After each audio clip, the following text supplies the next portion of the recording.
Hello and welcome back to King and Titan Racing. Today we're going to be installing AeroCatches, these things.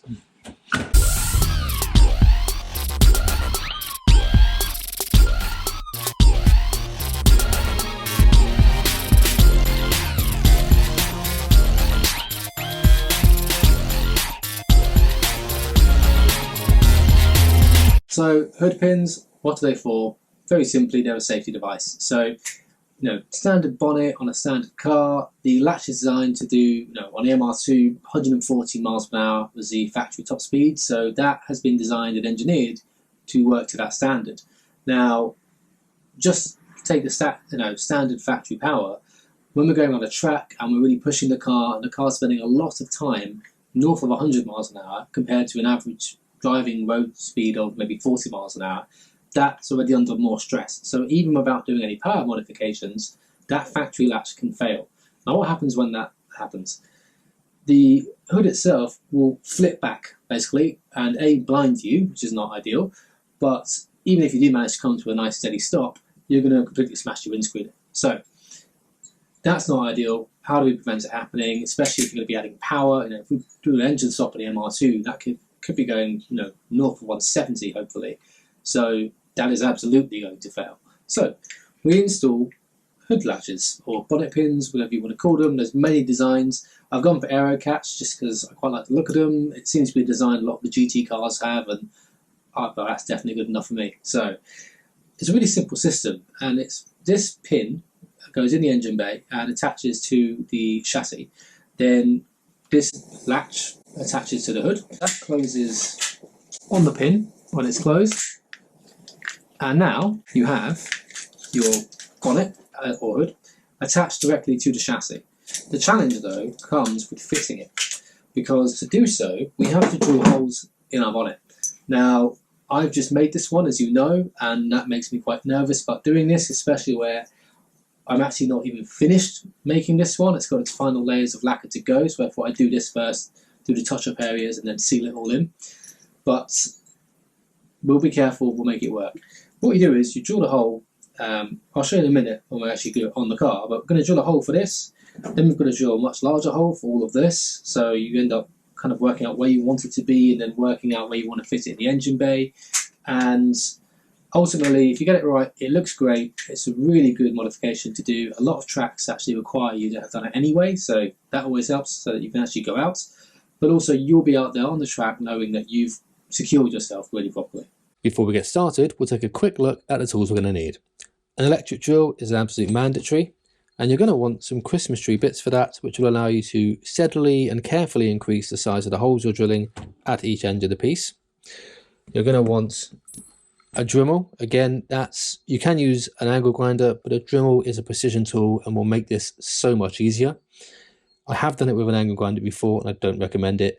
The Dremel is useful for everything, so I'd always recommend investing in one of those early on. You're going to want a file. This will help you smooth down all the holes you cut before you paint them. The actual part itself, the kit you order is going to come with all the parts included, or at least it should. So even the tool for doing that up should come with it, so that will be all in one. And then you're going to want some Hammerite, as mentioned before and in previous videos. This is always great for protecting rust, and anywhere you've broken the paint, you're going to need to seal it over. And then these are optional, but I always think they're very helpful. When you're working with fiddly little things like this, a magnet on the end of a stick, if you drop one of those, that's going to make you a much happier person. And once these are actually in place, they shouldn't be coming out. So Locktite is always a great idea to put that on the threads to make sure that you're not having to redo these up all the time, especially where you can easily wear through the thread on a hex nut like that. So first step then is going to be placing these in the engine bay. I've decided to use some existing holes from where the radiator mounts were. I'm going to be moving the radiator anyway for the new bonnet vents, so I decided to repurpose those holes here and here. And then what we're going to do is find a way to mark where this meets the bonnet. A dab of toothpaste on each of them, close the bonnet. That's going to show me exactly where to drill, and that's going to give me my first guide holes.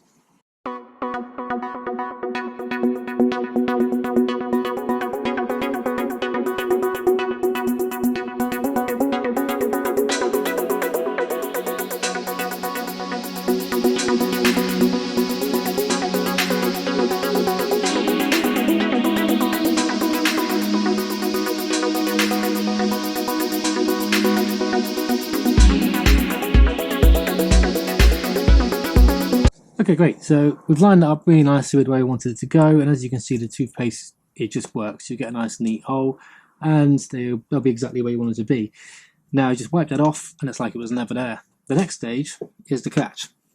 So you place it on, and now we decide where we want this to go, what angle you want it to be at, depending on what design you're looking for. Now you want to avoid this seam and be as far away from the edge as much as you can. The reason is that there's a top and a bottom layer to your bonnet, and there'll be a weld almost certainly down that edge, which makes it a lot more complicated, especially when you're going to have another layer on the back side pushing back up. So you want it in a smooth enough area of the back side of the bonnet as you can. So I'm going to actually take an approach where I'm going to follow that seam and just kind of keep that in parallel with it. Previously I had it designed sort of to the side, but it was more down here. Just do whatever suits your design preference really at this point.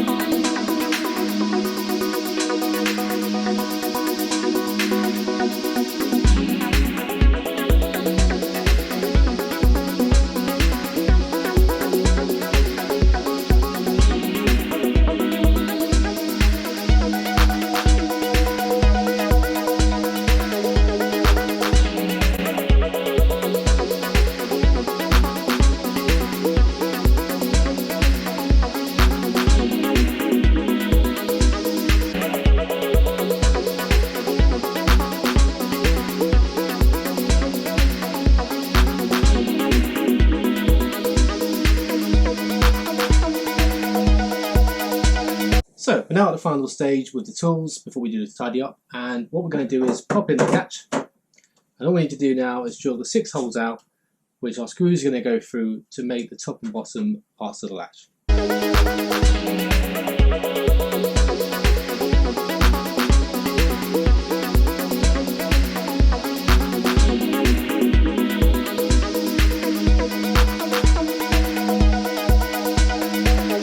If you've been sparing with cutting away the inner side of the bonnet like I have, then it may be a bit difficult to reach some of the nuts when this is in place.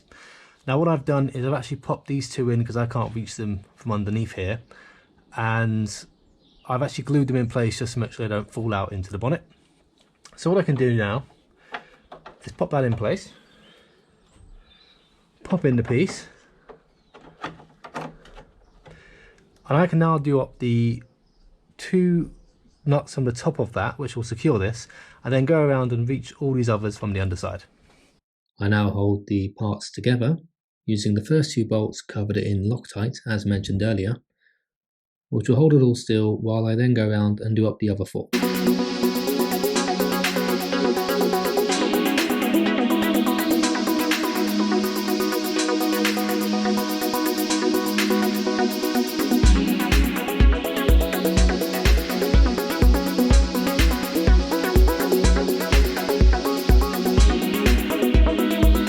I've removed the headlight so that now the system's installed, we can have a look at how it all works. This pin is attached to the chassis as mentioned at the beginning, and when we close the catch on it, that secures the bonnet directly down to the chassis.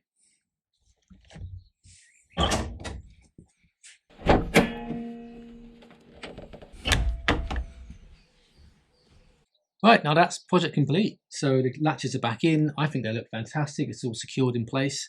There's a couple of points to note though if you are going to do this job yourself. So 1, if you're buying an AeroCatch, do not buy the carbon fibre ones, because even though they're twice as expensive, it's not real carbon fibre, it's just hydro dipped and it doesn't look anything like real carbon. So you'll be getting a much better finish if you just go for the black ones, and you'll save some money. Now number 2 is the factory latch. Now I've left that in as well as an additional piece, so I've got all 3. And that makes me very confident that this bonnet isn't going anywhere that I don't want it to. Now, if you're actually racing and you've got a pit team, then obviously there's a benefit and an advantage there to having one less thing in the way. But if it's for road and track day use and it's just you working on the car, leave it in. It's just an extra safety tip. So that concludes the video for today. Thanks very much for watching, and I really appreciate any feedback that you were giving. I got some really good feedback on the first video, which is very encouraging, and I look forward to keep going and showing you all everything else that we've done on the car and more to come as well. So thanks so much for watching. Like and subscribe, it makes a massive difference to us as a channel, and we'll see you soon.